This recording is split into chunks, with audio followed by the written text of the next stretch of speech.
So thank you all. I'm Stephanie Landregan, and I am going to moderate this, so don't ask me a soil question. I know a little bit about remediating and reclamation of mine sites, but that's not what we're talking about.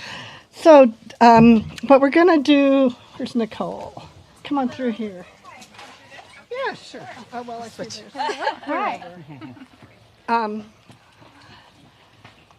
So we have an order, and the order is based upon, I think, the Bloom's taxonomy. How many of you all know what that is? It's where you start with the basic understanding, and then you build up from that to know a lot more of the science. So we're going to start with Nicole first, because she's been doing a lot of the data gathering. Am I correct? Yes, that's correct. Yes. Good morning, everyone. Can you hear me? Okay. And also tell a little bit about yourself at the beginning. Perfect. Yes, so my name is Dr. Nicole Maccalla. I'm faculty at USC in the Rossier School of Education, so I teach research methodology and measurement. I also am one of the leadership members in Eaton Fire Residents United. So from the early days after the fire, we've been tracking indoor contamination in standing structures, so looking at things like lead and arsenic and chromium, asbestos, lithium, all kinds of things inside of homes. As you know, there were 100-mile-an-hour winds, and a lot of homes were inundated with toxic ash. So because of the urban fire, there's very unique footprint to the ash that was deposited on our soil, our lands, as well as inside of our homes. And so Eaton Fire Residents United, we've spent a lot of time tracking the indoor contamination just to characterize it. For a living, I answer questions, so I'm kind of content neutral. My specialty is research methodology. So when there's a question that needs answering, I help figure out how we go about doing that in a valid and reliable way.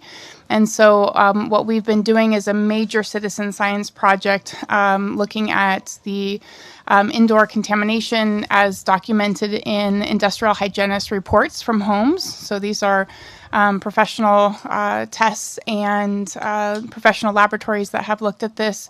And then we reflect it back to the community. So the idea here is community empowerment, right? Our knowledge allows us to understand the problems that we're facing, and everyone here is a problem solver, right? So we first need to characterize the problem to figure out good solutions for that problem.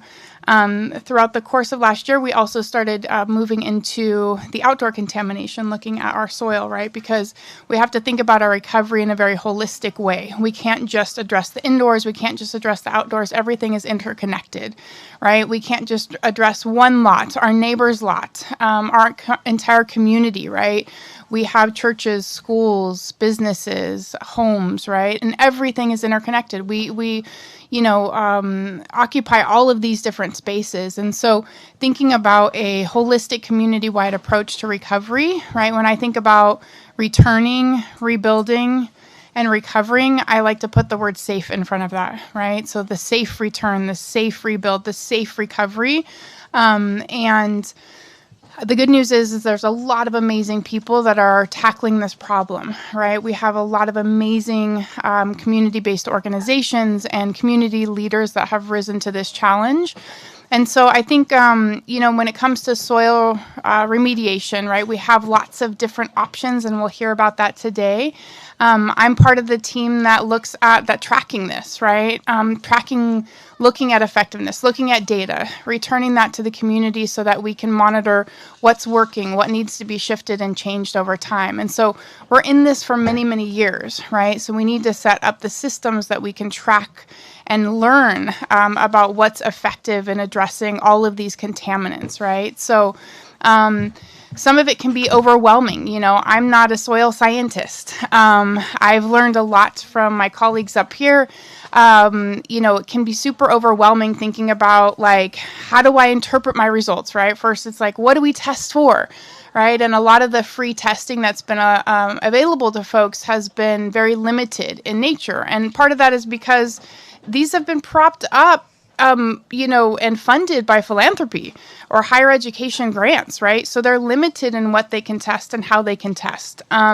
These are not government, sort of organized activities. And so there's been a huge focus on documenting lead, right? And what we've learned even from documenting lead is that around half of the properties that have been tested are exceeding what is a safe threshold, right? A screening level that says, what action is needed on this property.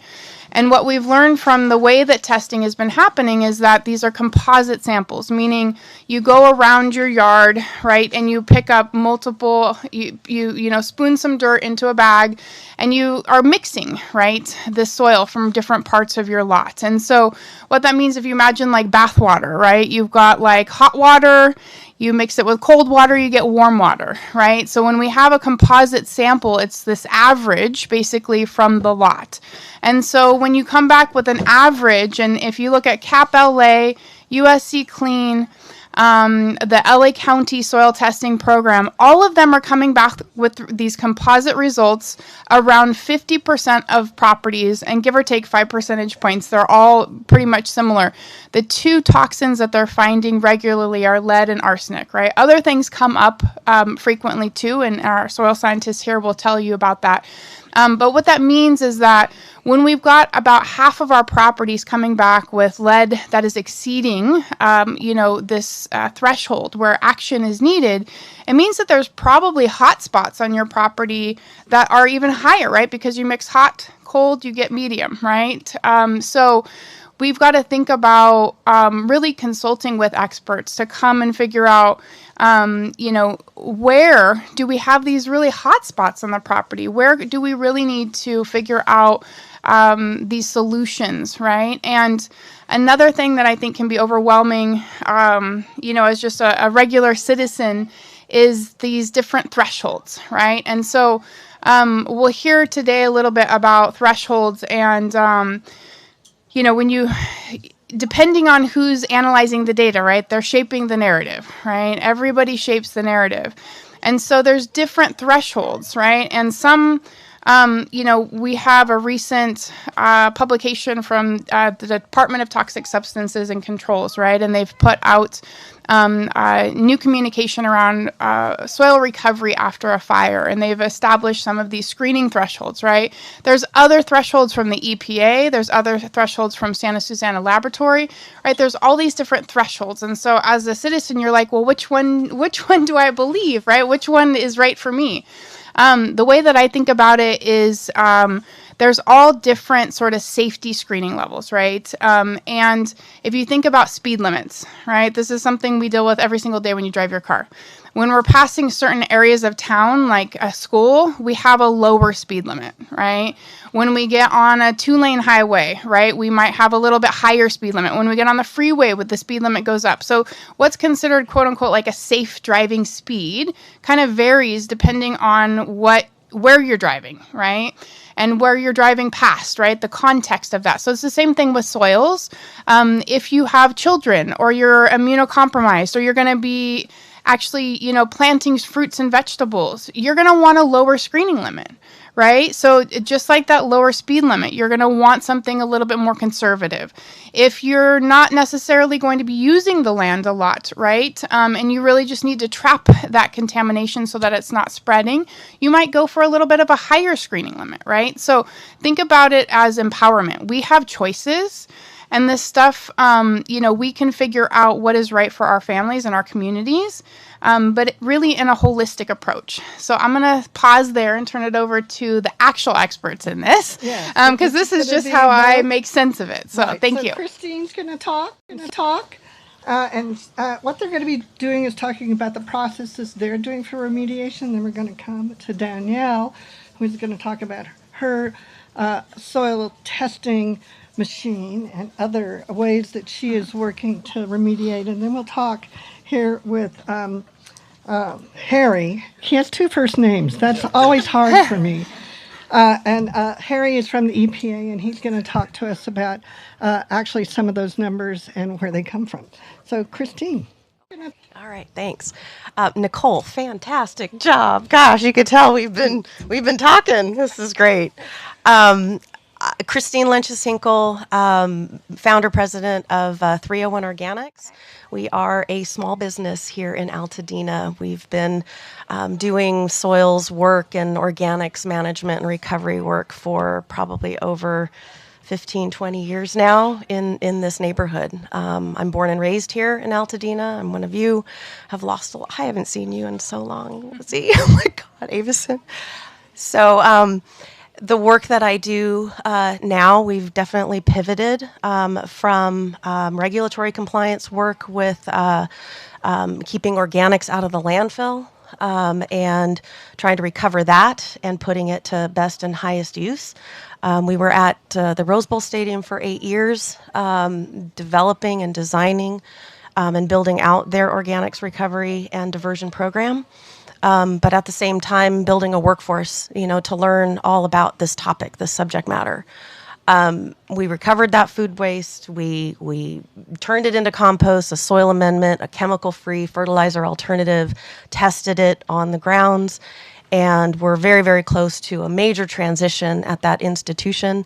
But then we have the fires came, and fortunately, it was a bittersweet moment, but right at the beginning, we were on the ground doing soils testing, knowing that the practice that we were practicing at the Rose Bowl Stadium was going to be the solution for everyone here on their property.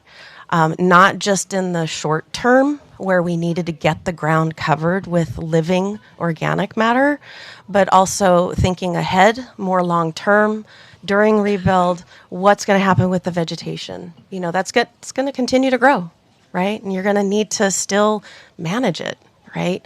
And we're here to really try to impress upon you that material is valuable to you. There's a slew of biology. We're taking a biological approach to everything that we do right now because everything's been burned off. Everything's been charred up. The life has been sucked out of the ground. And that life is what supports life above ground, not just to support you and I as humans, but the plants that we eat, the animals that we eat and consume. They need to eat, the vegetation. So we need to really, our goal and mission is to help shift some mindsets and long-term landscape vegetation management practices for the future and the long term, because it's a cyclical process. What we do is not a one-time fix. We will need your partnership and your engagement and collaboration to continue these treatments in the long term, meaning we're going to be very disruptive to the system in terms of how we were managing our vegetation in the past. We were mowing and blowing, we were bagging and hauling, and we were depriving our properties of the very organic material and living organisms that are your soldiers on the ground, right?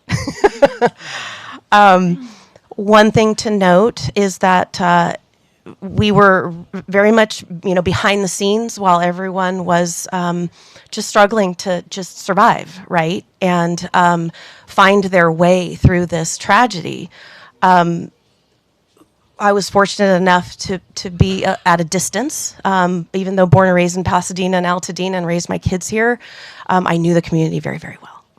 I knew how to navigate and convened our workforce that we were working with at the Rose Bowl Stadium and began training, just began teaching, began delegating, this is what we need to do. And soils testing was the very first thing on the ground. We knew that data was going to be really, really important, not just from a soil health perspective, but data is evidence, right, for you. And how to manage that data so that you had it to prove that your properties were damaged from the fires.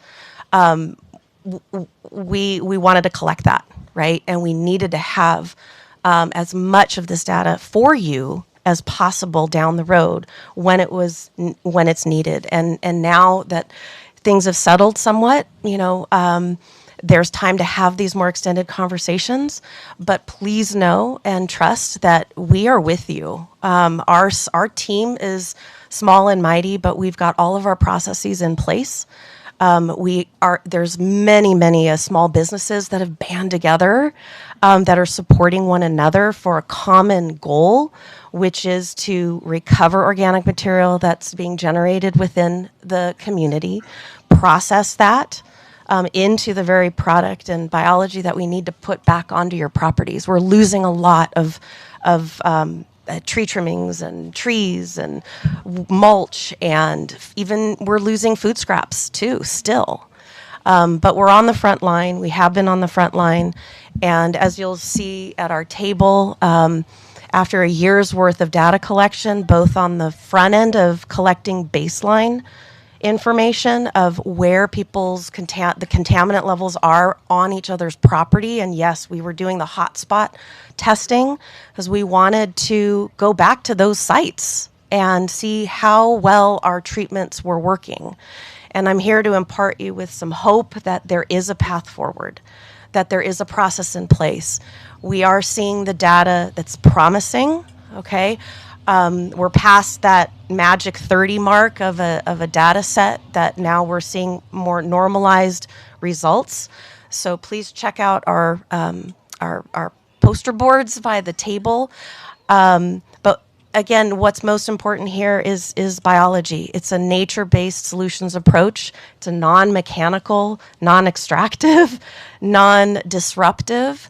It's the most gentle way to really revive our properties back. And honest to God, every time we do a treatment, everybody's face just lights up because there's a shift. You can feel the life already coming back under your feet. And yes, you can still walk on it. You can still mix it around. You can still disrupt it. The biology is extremely resilient, okay? But we need to partner with them. Okay, we need to understand how they operate, how they live underground. They need just as much resources and care as we do. We need water to drink, to keep hydrated. We need food to consume, to populate. The biology underground needs the same. Correct. Correct. Exactly. Soil microbiology, taking a biological approach. Versus, right. And although that scraping does have still a lot of minerals, yes, it has the analytes and the contaminants that may be concentrated, but that biology and that organic matter can do wonders to diffuse, to sequester, to mobilize, and reduce or mitigate for that exposure risk just from handling or wind disturbance or any other things like that. So our team is here. If you see our team, they are the next generation, okay? And we would love to be able to bring them up in this discipline, in this practice, and in this workspace. So treatments with us, you are supporting their future. And if you see our team, they are the next generation, okay? And we would love to be able to bring them up in this discipline, in this practice, and in this workspace. So treatments with us, you are supporting their future. And they're right behind us. And we're going to now move to Danielle. She needs no more interaction. She can do her own. Thanks, Stephanie. Hi, everybody. Great to see you, meet you. My name's Danielle Stevenson. I grew up in a polluted place, and so I've always been aware of how, and concerned about how pollution impacts people's health and also the environment that I love so much. So I went on to do urban agriculture and a lot of school farm programs and agricultural work, and then find out that a lot of agricultural soils are contaminated as well. So the question, what can we do? How can we work with nature to address pollution in the environment has been really driving me over the last 15 years or so, and has led me on a path from organizing region-wide soil contaminant testing programs for farmers and then mapping those results and sharing free information about what to do about it, to community bioremediation programs, working with compost, fungi, plants to address that at different scales, all the way to doing a PhD in environmental toxicology in Riverside, where my dissertation studies actually focused on identifying, so going out and visiting contaminated sites all around Southern California to identify native plants, fungi, bacteria, and test them to see which ones were, addressing contaminants found here. Then I tested those top combinations on 3 brownfields, so industrially contaminated sites in LA. And we saw really, really promising results to treat both metals like lead and arsenic and cadmium and hexavalent chromium, as well as a whole range of organic contaminants like diesel and so on. And I mention that because these are very similar contaminant profiles to what many of you may be dealing with on your sites that have been impacted by the fires. So we've also worked on a lot of neighborhood-wide programs supporting residential sites that are dealing with contamination. We've also done a lot of work with neighborhoods dealing with contamination that are in a lawsuit. And so we work with methods for both testing and remediation that will meet. Yeah, so we work with methods that meet folks' needs, right? Whether it's a residential site and the plan is to grow food and you're also needing the data to be something that will help you sell your home later or help with your insurance needs or a lawsuit or a legal situation. We also have worked on much larger scales, such as Superfund sites and industrially contaminated sites. So the methods we're working with are always designed for the region specifically. We've worked across the country and beyond, but we always work with combinations of plants and fungi and stuff that are tailored to the region, tailored to the site and the needs, and are quite scalable. And we often work with high school students and community members as well to, again, pass along these methods. Currently doing this work through a local nonprofit called the Center for Applied Ecological Remediation. It's a mouthful, but basically we're talking about working with nature to not only address the pollution on site, but also, restore the ecology. We actually have the ability to support y'all with some free and subsidized remediation services. So we do have a table here. We are going to be working through local case management services to help make sure the free services we can offer are getting to the folks most in need. So like if you're underinsured or your insurance isn't going to cover some of this soil work, please do reach out. We can give you more information about how to get some of these free and subsidized services, even if we can't, even if you're not eligible for those free or subsidized programs, we are happy to provide, guidance and help you in making decisions about, what soil testing is needed, what, remediation options might be available to you. And I was hoping to, maybe we can get into questions. I'd love to share a little more about what are the remediation options available to you? Dig and dump maybe is right for you, right? Maybe just covering the soil and preventing yourself from getting exposed is going to be right for you. Or maybe some of the biological approaches Christine and us are working with might be right for you. So ask later. I got to wrap up, but feel free to come find us, contact us later, or ask a question if you want to know more about any of that. There'll be more soil workshops in them afterwards, too. So follow up with both Christine and Danielle. And now Harry All right. is Thank going you to very tell us much. he's from the EPA. Yes. So, yeah, really pleased to be here and very excited that EPA, I'm in the Superfund division, but EPA, they actually asked me to come because they heard from Greg and they said, this is compelling. Why don't you go out there and be at this meeting? So cheers to you, Greg, for getting EPA's attention. I'm an EPA Superfund employee. I've been working in this space for almost 30 years now. My father worked in this space, and funny enough, he did exactly what you do, Danielle, bioremediation of various types at industrial sites, everything from remote sheep dip vats to, like out on the range, to oil spills we bioremediated, to Agent Orange in Vietnam. I mean, the whole gamut of industrial sites. I myself worked on a lot of mine sites being in California, in Arizona, and often used compost at those sites. But back to why I'm here. So I'm in the emergency response program.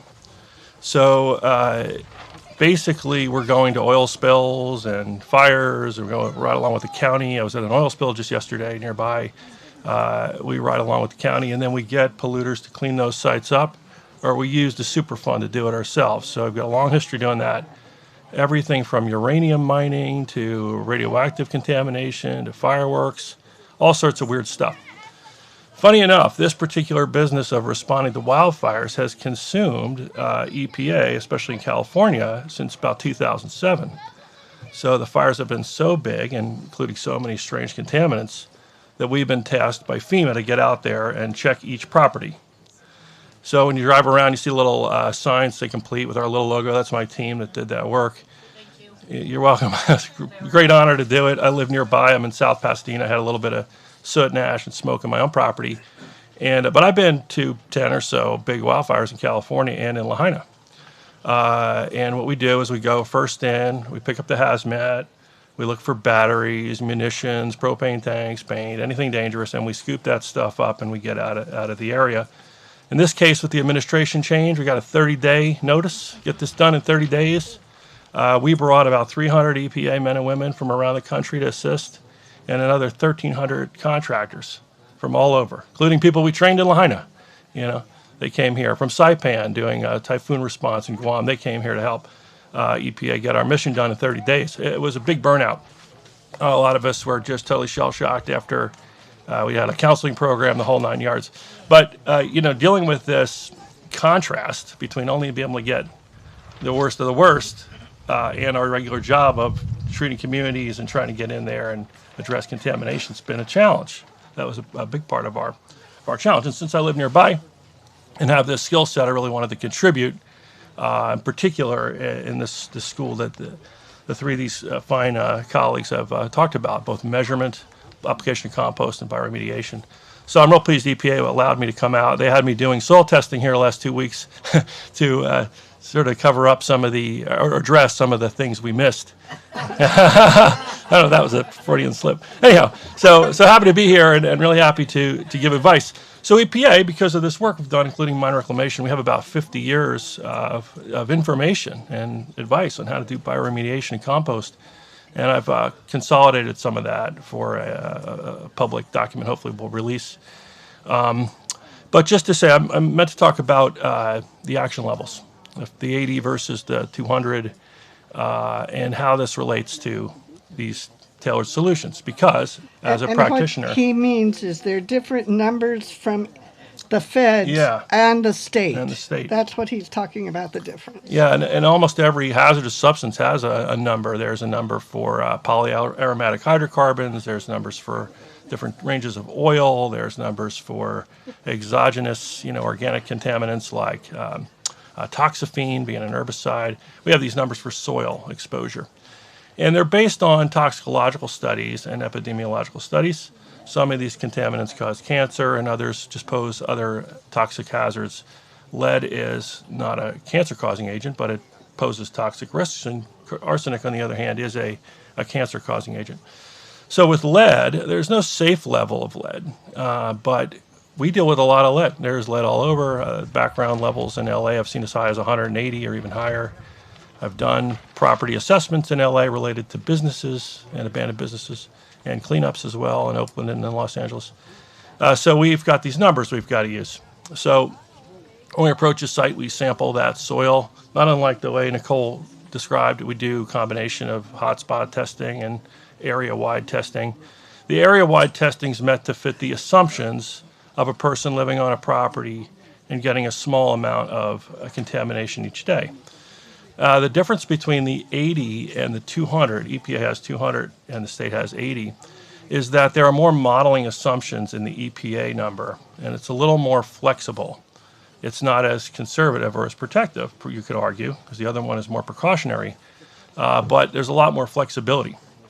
And so at EPA, we try to adjust that action level, not unlike Nicole said, to suit the circumstances that we're dealing with. If there's a child present or if that child's got other sources of lead contamination in their life, we lower our action level. If it's a mine site where the lead is primarily in an inert species like lead sulfate or arsenopyrite, we can raise the action level and clean up less or differently. And interestingly, with compost and bioremediation, you get a combination of effects in some situations, especially with the organics. You can degrade the chemical itself, like Agent Orange. I've seen actual Agent Orange degraded by bacteria in site. But with metals, you don't have that principle as readily available to you. You can do things like uptake the metals with plants, but for the most part, with metals, we try to stabilize the soil. And compost is particularly good at this, both because it addresses the fine fraction, which we have after fires. We got a lot of dust. The dust has more lead. If we can address that dust, we can reduce risk. It addresses the chemical speciation sometimes. The compost actually interacts with the lead to make it less soluble. And humic acid also will retain and bind both metals and organics in place. And at the same time, get this great environmental benefit of rejuvenating a property. So just as an environmentalist, I've had to dig and haul a lot of stuff, and I have to decide that each time we approach a site. The opportunity to use compost here is super exciting as an EPA person, as an environmentalist, and I just want to applaud everybody here for taking that on and seeing what we can do to assist. And we have time for 2 questions. There's so much knowledge here that can't really be imparted in the amount of time that we have.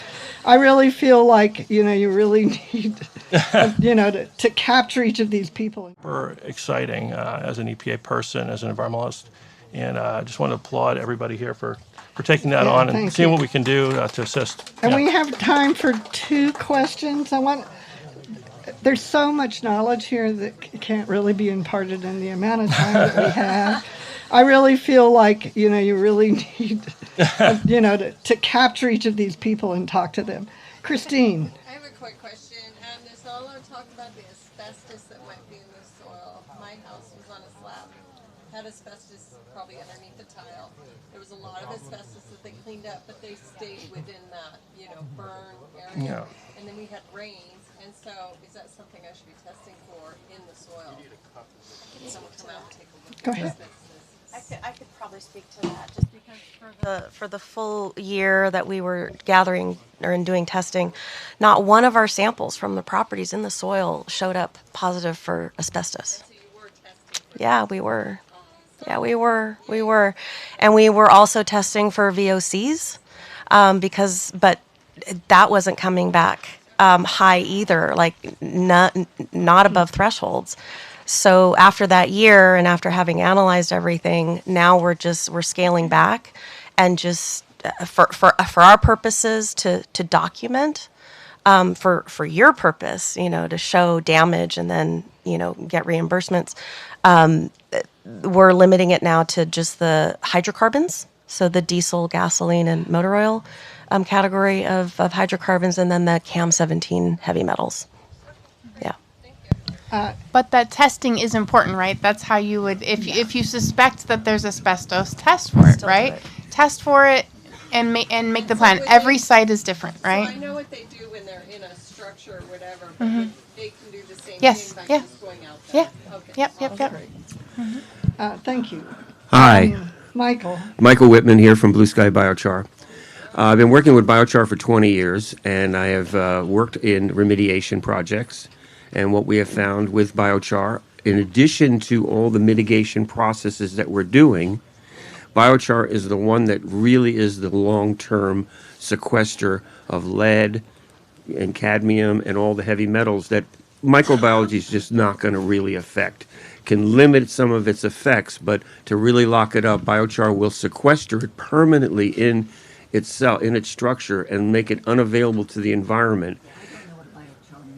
Biochar is charcoal for soil. We're going to be doing a demo here a little later, so anybody wants to learn about that. But have you done any testing or that with biochar? Not too much. We do want to do testing with it. I would love to chat. Well, we should definitely talk about it. Yeah, with a lot of the stabilization approaches for metals, just to note, they're reversible, which means that like a change in the soil pH or other conditions might remobilize them, and because they don't break down. So just something to consider. If you are using a stabilization approach, you have to monitor it and like potentially keep reapplying, like if it's compost. So I just wanted to say that. So if you're applying compost or something. There is a difference with biochar and compost and all those other things, because biochar is a fixed carbon that lasts for thousands of years. So it has the ability to, we have seen in research that it does lock them up pretty much permanently, yet still allowing cation exchange with the positive nutrients in biology that the root systems and the microbiology are in contact with. So we have seen incredible. I'm working on a project near Six Flags Magic Mountain. They're ordering 2,000 yards of biochar for this project to do. So, it's both storm drain and We want other sequestration. questions too. Sure. Thank you. I got one more announcement. Could you take me? We have no porta potties here, folks. But wait. I just built a composting toilet up there, and it's good to go. And this is what Is there we're some talking biochar about. in it too? Yes, there is. Tell them what's in the. All right. There's biochar and bokashi in there. I'm sure Bokashi there's for gonna be breaking more, down. So Yeah. organic material. Yes. So Rebecca, would you like to? I can speak louder. No, we won't get it recorded. And how to use it is self-explanatory. Thank you, Ray. I have a quick question for Harry. So at the very beginning, we're so sorry you guys had to do that so quickly. We understand what a crazy mess it was. I was in 2 weeks after the fire and saw how crazy it was. Is it possible that we could work with the EPA to get a team of triage arborists in at the beginning? Because all these trees were marked with permanent white paint, and people still to this day don't understand what that paint means. You know what? Some of that was us. Our arborist came with me on we January understand 18th. We were trying to make sure our crews would be safe. Right. And the later crews. But yeah, and these arborists were amazing, by the way. They were super excited to be here. They all went to the Arboretum on the one day off. Yeah. They marked a lot of trees They that marked a shouldn't lot have of been trees. marked. I think honestly, yes, this is something that could be addressed. Can we give you a card and we can yeah. coordinate? It's not Because my- we would love to be It's not my involved. space, but those people work for me, so we can talk. Yeah. Okay. Not on the panel, but. Yeah. Hi, Chianti Ecolove. I worked to get the Conservation Corps here today. Didn't happen, but I did speak with. Talking to that, please. Okay. I did speak with the Conservation Corps all the way down in Seal Beach, near Long Beach, and they've been up here and they've done work on the trees. So. Well, we're talking about arborists at the very beginning that should be working with the EPA, who is doing the initial a survey of hazards that their people are going to run into, specifically if there's a possible hazard of a tree limb or another. But the problem is they marked it with white paint that is not what is considered landscape marking, and also they were dealing with hazards that sometimes are based on where a structure might be as opposed to not, and where people might walk. So having arborists with them would make sure they didn't put X's on trees that were going to live. It was an initial thing thing, and I realized they had to come through quickly to protect their crews, and so there was so much going on. I can put you in touch with some people. Right. Yeah, absolutely. Yeah. For us, it was So we- partially that they didn't know the species. Right. Anybody else have a question for our esteemed, could you hand it back, Rebecca, to me I think her name is Anne. Annie. I can read from here. Can you believe that? So I have a few questions, but the big one is the thresholds that you guys are able to get down to after treatments. Do you see those thresholds being accepted by the municipal and or insurance agencies that need to confirm the cleanup before rebuilding? Good question. I probably have. I can't point to a specific, case where they've been reimbursed, but monies that have been paid out to property owners for this type of work, they've allocated. So it's not the chicken before the egg. It's like we're still kind of in it. But the more data we're collecting now, the stronger the case is going to be. And luckily, now that Harry's on this panel, we can actually use his status as leverage to then start looking at the data that we've collected specifically for Altadena, right? And the site conditions, and the climatic conditions and the scenario that happened, and draw some correlations and then build the case that maybe we need to revisit at a higher level, policy change, and adopt some other preemptive first response actions versus being reactionary, right? I'm going to add bioremediation costs to my FCE lawsuit. I just put a note. Yeah. Yeah, absolutely. Well, Yeah. there's Oh, they are going to there's- pay for that. there's They are. precedent. Oh, you're going to ask for them. I do want to add, though, that what is coming up in conversation, and for everyone to know, to really stand up for soil, not dirt. Dirt goes below the foundation, right, for structural support. Please do not conflate dirt with soil. Soil is the living part of the ground outside of the structural footprint. So when your insurance company comes back to you and says, we don't insure dirt, and you're like, well, I'm not talking about dirt. I'm talking about my landscape material that got damaged and needs replacement. All right. Very different. All right, Mary Ann, and we're recording this, so it's... Sorry, I You're have talking. something to add to that. If I just want, because it's really important, I think.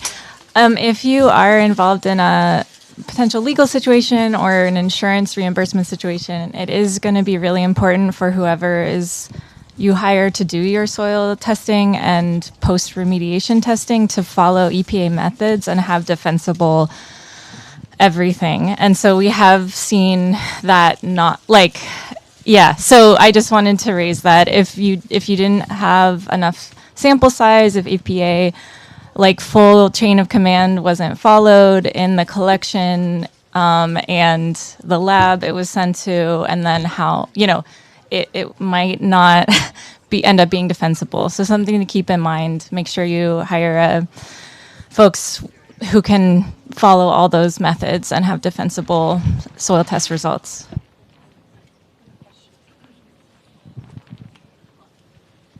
Thank you. Just a quick one. I'm Mary Alice. Danielle, I wanted to know what your favorite fungi are for remediating soil. I assume you follow Paul Stamets, and I don't know if there's certain mushrooms that are doing the job of breaking up toxins and cleaning the soil. Yeah, that's a fun question. I have a few. It's a real mouthful.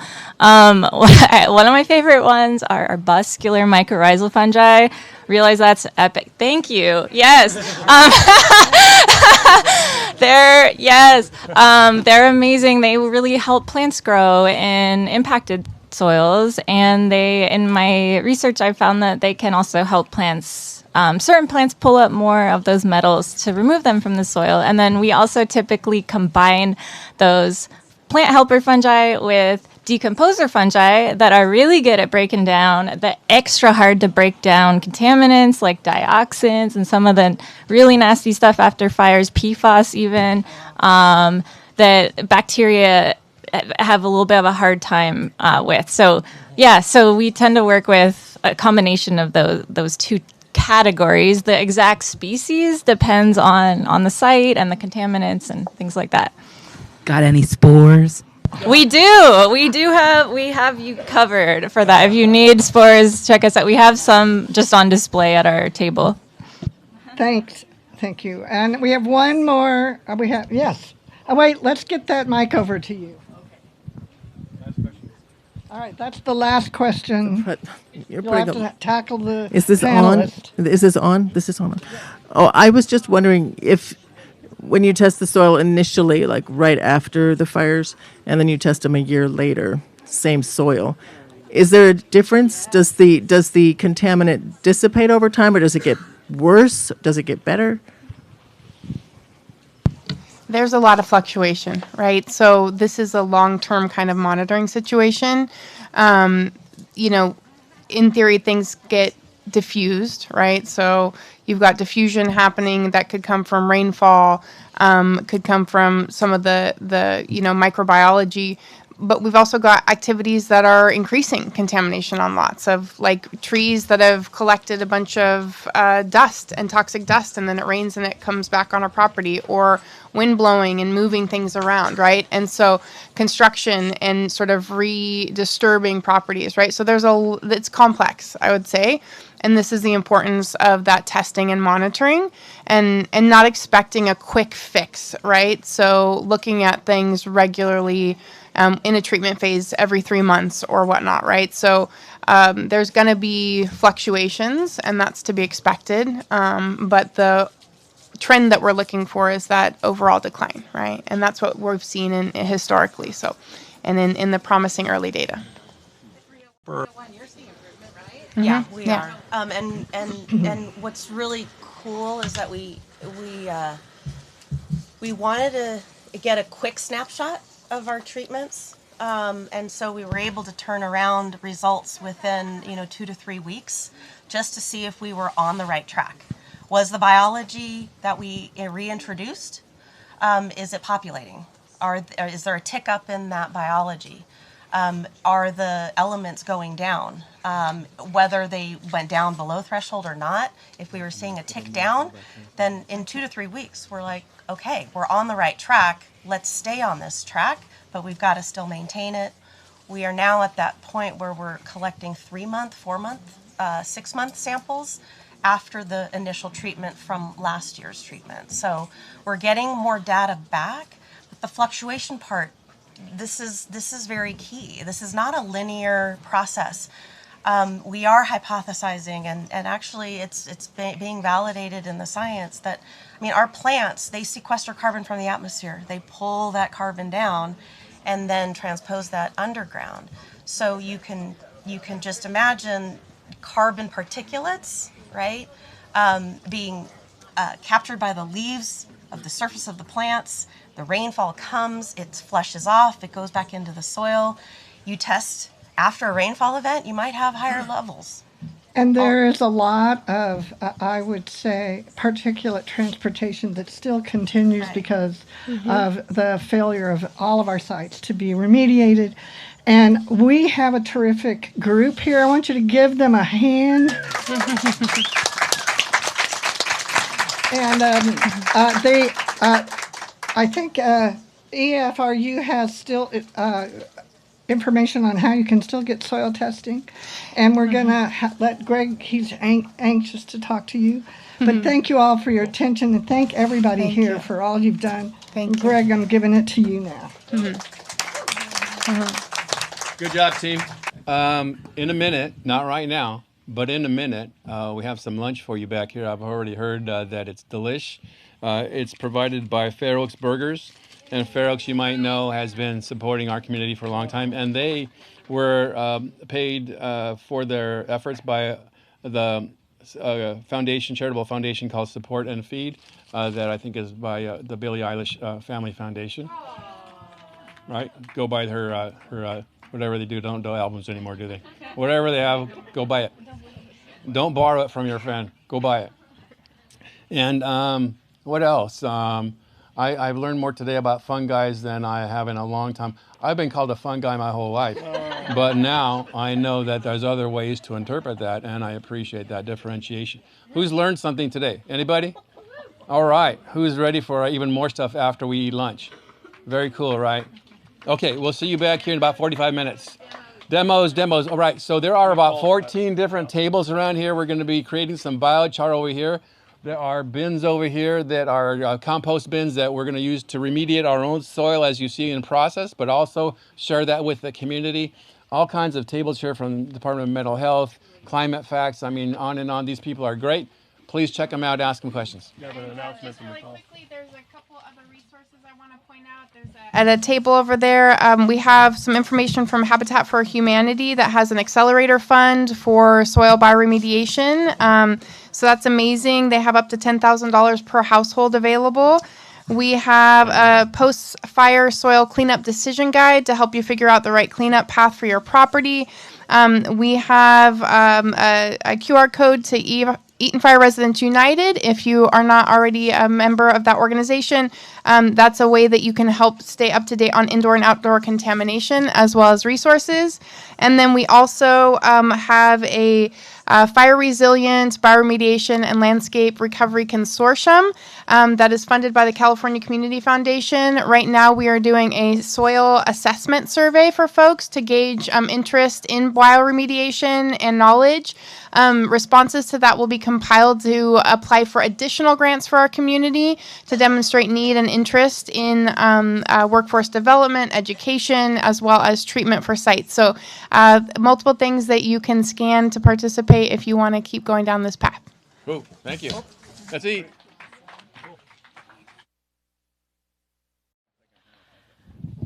Okay, I'm not really good at this kind of public speaking, so I had some help writing this tribute to Dr. Elaine Ingham. This poster board of her life's work was over on my table, and she just recently passed away on Monday. She was a mentor of mine and really taught me and opened up my eyes to the life under the ground, all of the microbes in the soil and the ecosystem beneath our feet that we have really ignored and neglected and really didn't understand. And I'm going to get choked up just talking about it free flowing like this. So I'm going to read a write-up here. So this is my tribute to Dr. Elaine Ingham.